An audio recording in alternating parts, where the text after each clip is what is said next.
Hello everyone. तो आज का हमारा टॉपिक है general scheme of case taking. ये बहुत ही इम्पोर्टेंट टॉपिक है हमारे लिए। अगर कोई पेशेंट हमारे पास आता है तो उसको कैसे डील करते हैं, कैसे उसको ट्रीटमेंट देते हैं और फिर क्या क्या उससे क्वेश्चन करते हैं, वो सारी चीज़ इस टॉपिक में आते हैं।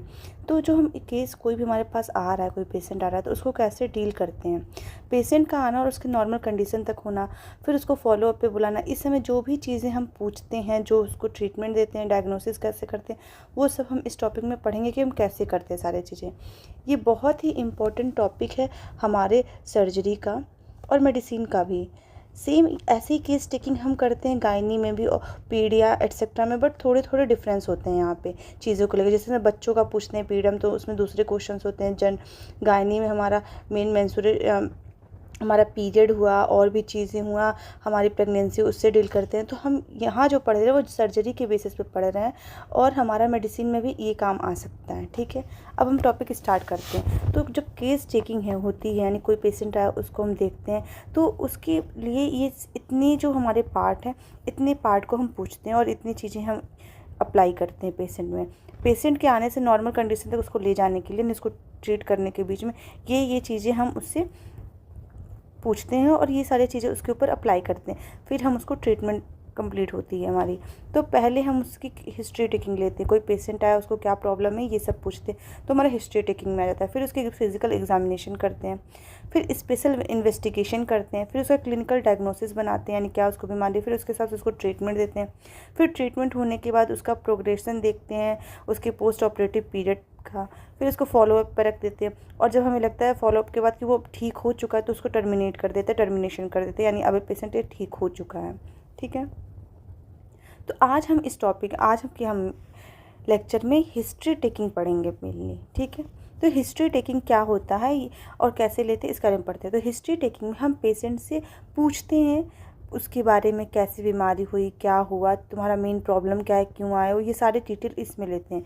तो फर्स्ट टॉपिक इसमें हम पढ़ते हैं पर्टिकुलर ऑफ पेशेंट के बारे में, कि पेशेंट जो आया हम उसके बारे में पहले जानते हैं।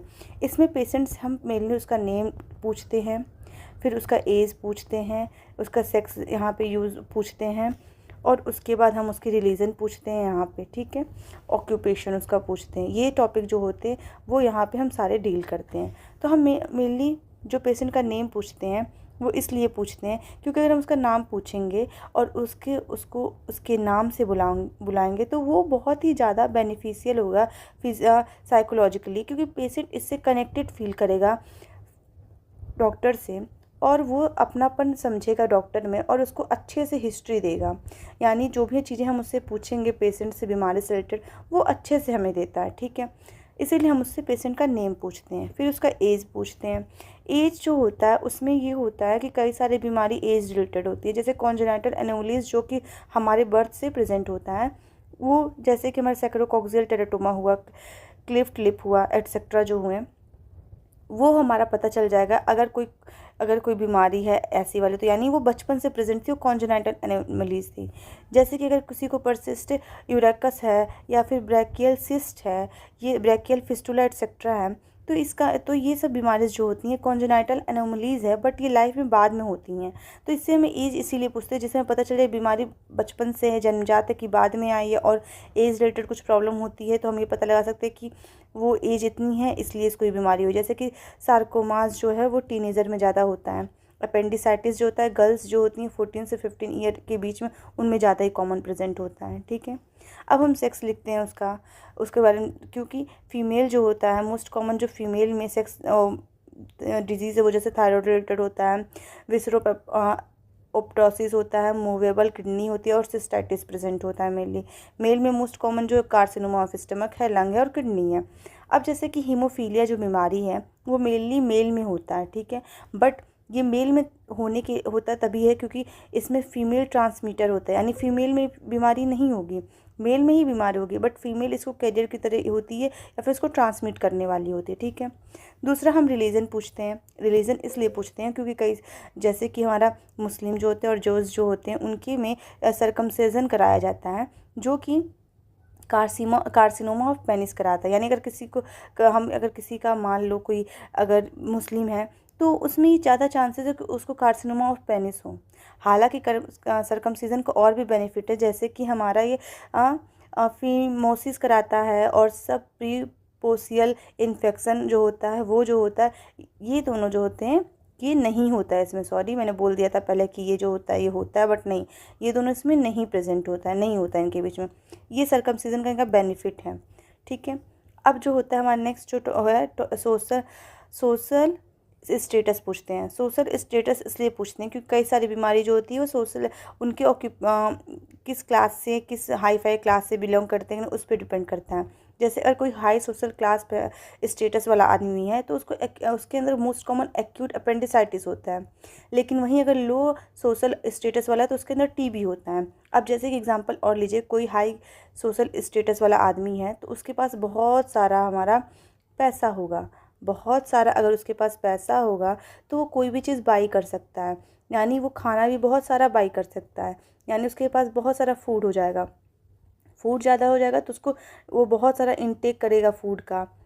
अगर फूड का ज़्यादा इंटेक करेगा तो उससे ओबेसिटी हो जाएगी, यानी मोस्टली ओबेसिटी हाई क्लास में प्रेजेंट होते हैं इसलिए। अब वहीं लो क्लास की बात करोगे तो लो क्लास के पास पैसा जो होता है वो बहुत ही कम होता है, यानी वो हर चीज़ अफोर्ड नहीं कर सकते, बाई नहीं कर सकते। अगर वो हर चीज़ बाई नहीं कर सकते तो उनको फूड बहुत कम होगा, फूड कम होगा इसलिए उनमें अंदर माल न्यूट्रिशन पाया जाएगा।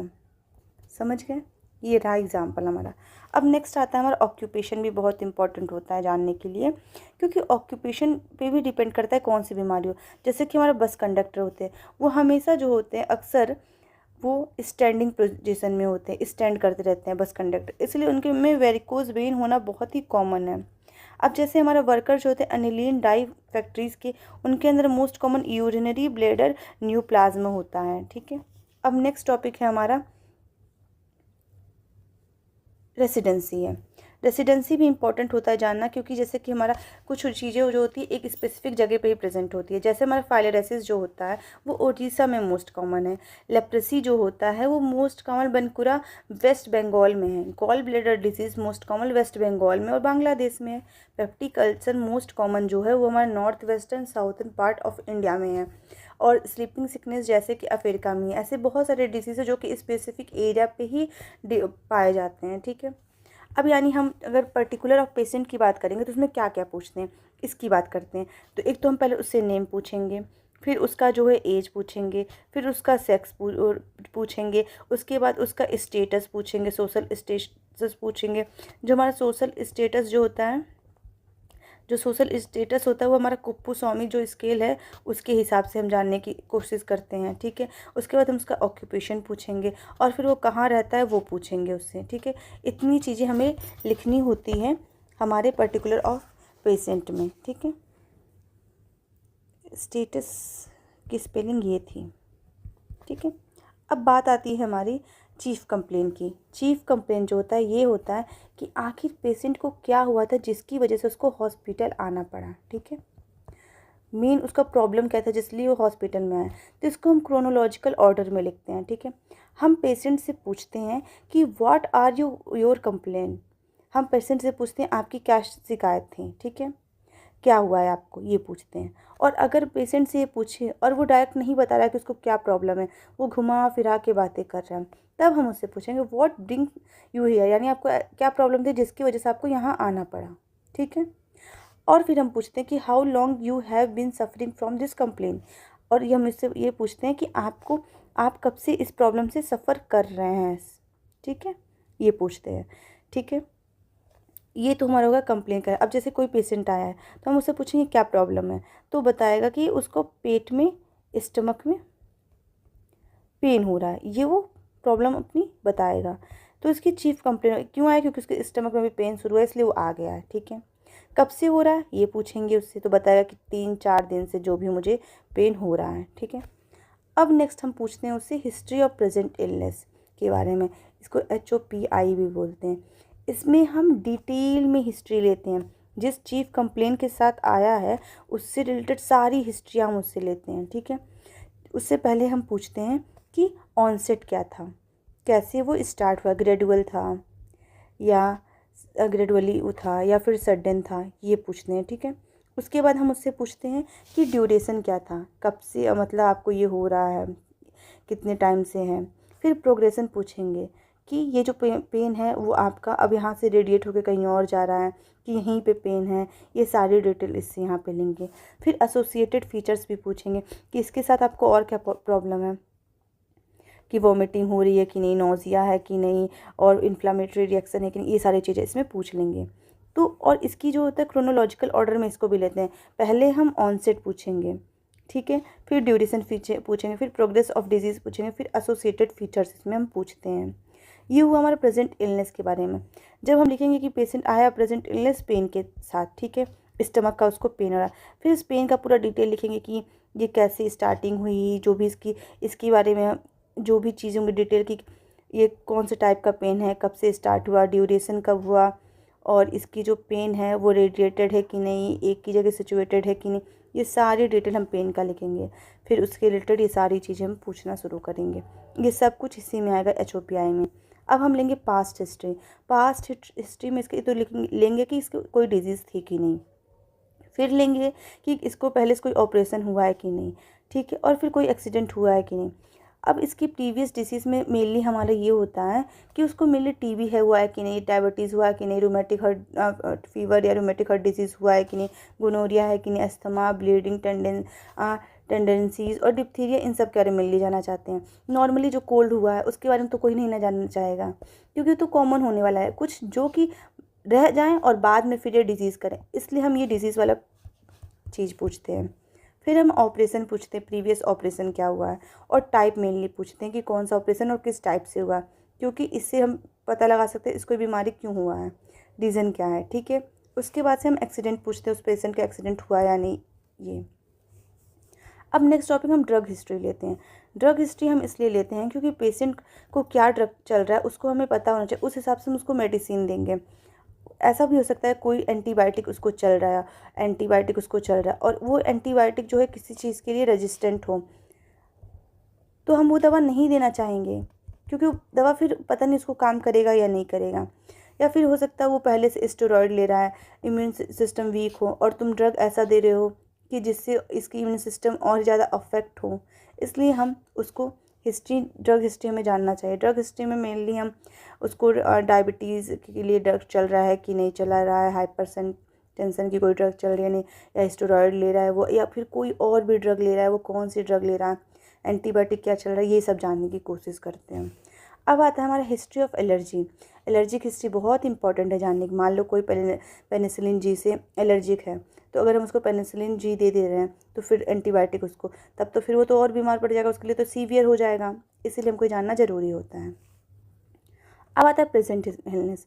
प्रेजेंट इलनेस हम इसलिए पता करते हैं कि जिससे हमें आसानी हो ये पता करने के लिए कि वो पेशेंट पे वो ड्रग काम करेगा कि नहीं, और पेशेंट उस ड्रग को लेके अपने अंदर कोई पॉजिटिविटी पाएगा या नहीं पाएगा, और हम उस ड्रग को कैसे यूज़ कर सकते हैं। जैसे कि कोई पर्सन स्मोक कर रहा है, तो अगर स्मोक कर रहा है तो ऐसा भी हो सकता है कि अगर तुम उसको ड्रग दो तो वो इन्फ्लामेशन अगर उसको हुआ है या फिर उसको इंजरी हुई हो तो वो रिकवर ना कर पाए, इसीलिए हमको ये पता होना चाहिए। इसलिए हम स्मोकिंग पूछते हैं, अल्कोहल लेता है कि नहीं लेता है।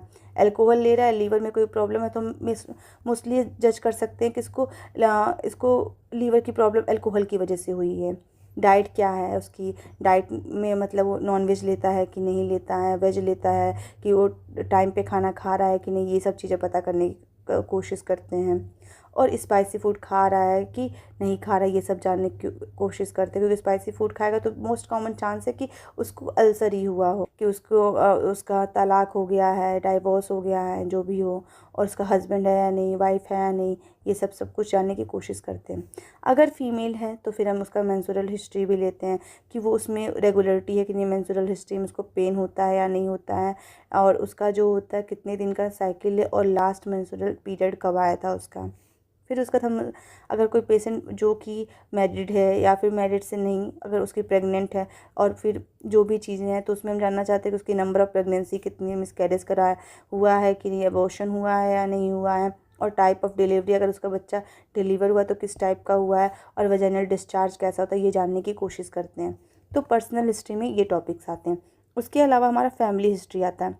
फैमिली हिस्ट्री जो होता है ये इसलिए जानने की कोशिश करते हैं क्योंकि हमारा जो पेशेंट है उस पे ऐसे कई सारे डिजीज़ होते हैं जो कि हमारा फैमिली से इनहेरिटेड होता है, फैमिली से वो प्रोजेनी में आता है, डॉटर प्रोजेनी से फिर आगे बढ़ता है, जनरेशन वाइज जानते रहते हैं। इसीलिए हमको पता करना होता है कि ये हमारा फैमिली हिस्ट्री में वो डिज़ीज़ है कि नहीं। तो हमें पता चल सकता है अगर फैमिली में वो डिज़ीज़ है तो वो मोस्ट चांस है कि वो डिज़ीज़ इस वाले भी पेशेंट के अंदर हो, जैसे हीमोफीलिया, टीबी हुआ, डायबिटीज़ हुआ, हाइपरटेंशन हुआ, पेप्टिक अल्सर हुआ, कैंसर और पाइल्स, ये सभी चीज़ें जो भी होती हैं इसमें सब जानने की कोशिश करते हैं। अब आता है history of immunisation.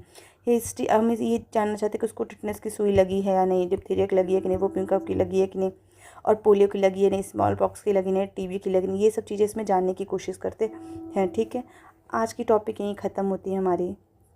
Thank you.